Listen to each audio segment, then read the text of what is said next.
একে test series হার, অকল্পনীয় খারাপ ফিল্ডিং, স্লিপে ক্যাচের পর ক্যাচ মিস, এবার নক্কারজনক হারের সাইড এফেক্টস। ফের বিসিসিআই এর নিষেধাজ্ঞা বহাল। ইংল্যান্ডে আসন্ন একদিনের ক্রিকেট সিরিজ চলাকালীন ক্রিকেটারদের সঙ্গে থাকতে পারবেন না তাদের বান্ধবীরা, এমনকি ক্রিকেটারদের স্ত্রীরাও পুরো সিরিজে থাকতে পারবেন না বলে জানানো হয়েছে। এমনই খবর প্রকাশিত হয়েছে একটি ইংরেজি দৈনিকে। ইংল্যান্ড সফর শুরুর ঠিক আগেই ভারতীয় ক্রিকেটারদের সঙ্গে তাদের বান্ধবীদেরও সফরে যাওয়ার অনুমতি দিয়েছিল বিসিসিআই। আর তারপরই নটিংহ্যামে বান্ধবী অনুষ্কা শর্মাকে দেখা গিয়েছিল বিরাট কোহলির সঙ্গে। অনুষ্কার সঙ্গে ছিলেন, কিন্তু ফর্ম ছিল না বিরাটের। ফর্মে ফেরেননি গোটা সিরিজে, তা নিয়েও প্রশ্ন উঠেছে বারবার। আর টিম ইন্ডিয়ার লজ্জাজনক সিরিজ হারের পরই ভারতীয় বোর্ডের কঠোর সিদ্ধান্ত, সফরে বান্ধবীরা থাকতে পারবেন না ক্রিকেটারদের সঙ্গে। পাশাপাশি বিসিসিআই এর তরফে জানানো হয়েছে, ইংল্যান্ড সিরিজটা আমাদের চোখ খুলে দিয়েছে। স্ত্রীরা সঙ্গে থাকায় অনেক ক্ষেত্রে ক্রিকেটাররা খেলায় মন দিতে পারেননি।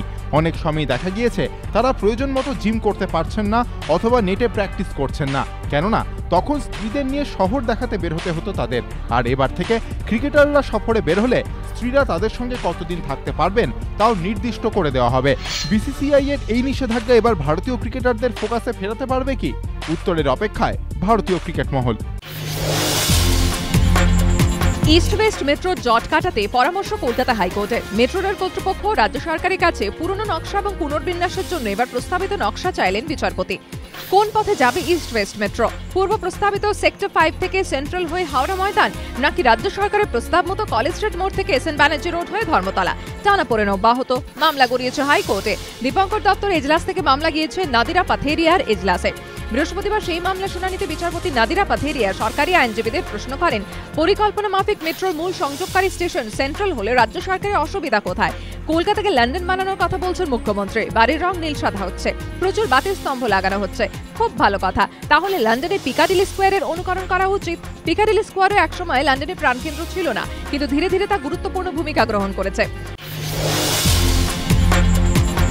সাংসদের পর এবার বিধায়ক। তাপস পালের পর এবার বিতর্কিত মন্তব্য শোনা গেল তৃণমূল বিধায়ক নির্মল মাঝির গলায়। দিলেন পুষ্পুতুলের বদলে জ্যান্ত পুতুল পোড়ানোর দাওয়াই। কমিউনিস্ট পার্টি মার্ক্সবাদী হেলথ সার্ভিস অফ ডক্টরসের নেতা ছিলেন অনুপ রায়, ঠিক আছে। তিনি 7 দিনে 2 দিন থাকবেন, 5 দিন কলকাতার বাড়িতে কাটাবেন শহর কলকাতায় এসে। তারা কুসংস্কারিকা পড়াতে পারেন মমতা বন্দ্যোপাধ্যায়। তারা এখন মানুষের খপ্পরে পড়বেন আমি জানি না, তাদের কুসংস্কারিকা পড়বে না, তাদের জ্যান্ত পুতুলিকা পড়ে আমার জানা নেই। গত জুন মাসে নদিয়ার একের পর এক সভায় তাপস পালের মন্তব্য ঘিরে তৈরি হয় বিতর্ক। তৃণমূল সাংসদের এইসব মন্তব্যের সমালোচনা ঝড় উঠতে দেখে তাপস পাল দলের কাছে চিঠি লিখে ক্ষমা চান, আর তাতেই তাকে রেহাই দিয়ে দেন মমতা বন্দ্যোপাধ্যায়। নাম না করে তাপস পাল কাণ্ডকে ছোট ঘটনা আখ্যা দেন তিনি।